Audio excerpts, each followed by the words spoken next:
On the show this morning, you know the history. 2 gold medals at the Olympics for Team Canada, 3 Stanley Cup championships. One of the greatest goalies to play the game. Here he is. I like the setup here, Martin. You played last night. Are you in your garage right here? Is this the setup when you do press? Looks like it, huh? Nice little setup. Hey, listen, this has been a monumental year on many levels for you. First things first, let's talk about the family history when it comes to the game. What an honor it's got to be to see your son Anthony drafted this past June for the New Jersey Devils, and you had the chance to make the big announcement. Tell us about this moment and what this means for you and your hockey career. You know what? It was a great moment. There's no doubt about that. You know, not too many parents have the chance to be able to go the draft and announce your son, especially for the team that he played all my life, and the team that he rooted on all his life. It was an exciting moment for everyone to see him put the jersey on that day. And as a proud papa, you got the chance to make that announcement. Whose decision was that? Was that the Jerseys organization stepping up and saying, Martin, it's only fitting you do it?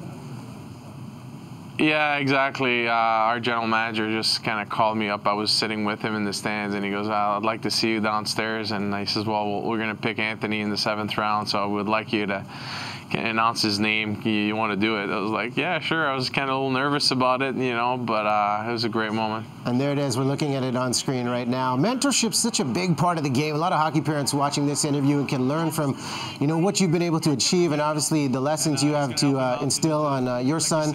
I mean, if you look at your role with the New Jersey Devils now, you've had such great success, and you're looked at as a big mentor now. You've got our former #1 guy, Cory Schneider, in your neck of the woods. What's the adjustment like for you, and what are the messages you want to relay to someone like Cory being there, because you're helping the future of the Devils? Well, no, it's exactly. I think we're in a pretty good situation here.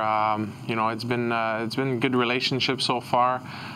Cory, like you, all you guys in Vancouver know, he's a great kid. And an unbelievable goalie also. But again, I just got to be myself, and it's going to be for him to kind of pick up on stuff. A lot of conversation, a lot of question. Again, it's a new relationship, so the conversations are a little bit limited because we don't know each other. But slowly we'll get to know each other, and we're all working for the same thing, and it's to get the Devils organization a better organization to be part of. You're sitting with the hockey equipment there, and I kind of joke that it's in your garage because this has been your life. And when you look at the sacrifice parents make for their children to be hockey players, how did you prepare your son to play hockey, and how did your parents prepare you to step in, on the ice and ultimately make it to the NHL?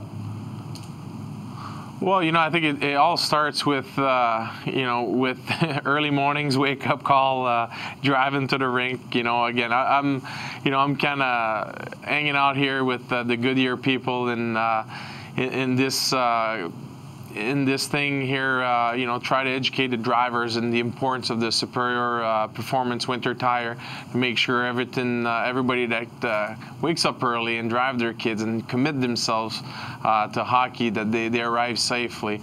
And again, no different than my dad. I did it for my kids, and we have a big obligation towards all the families out there to make sure they do the right things also for their kids. You got to be safe, especially on the roads. We don't get a lot of snow here in Vancouver. I know it's different on the East Coast, but it's a good message. And finally, you mentioned your dad, the late great Martin Brodeur. If there's one thing you would want your dad remembered for, he impacted many people in the NHL. What would you say his great legacy would be? Probably the nicest man you ever met. I think all the comments that I've heard before he passed away and after was always how accessible and how nice and what a big smile he had all the time. And that's what I try to do all the time. But he's a good man. It's hard to do. Well, you carry that demeanor and then some. Martin, thanks so much for taking time out of your schedule to do this for us. Thank you very much, guys. All right, Martin Brodeur over in New York City. What a nice guy all around, and the Devils winning in action last night. Great honor, no doubt.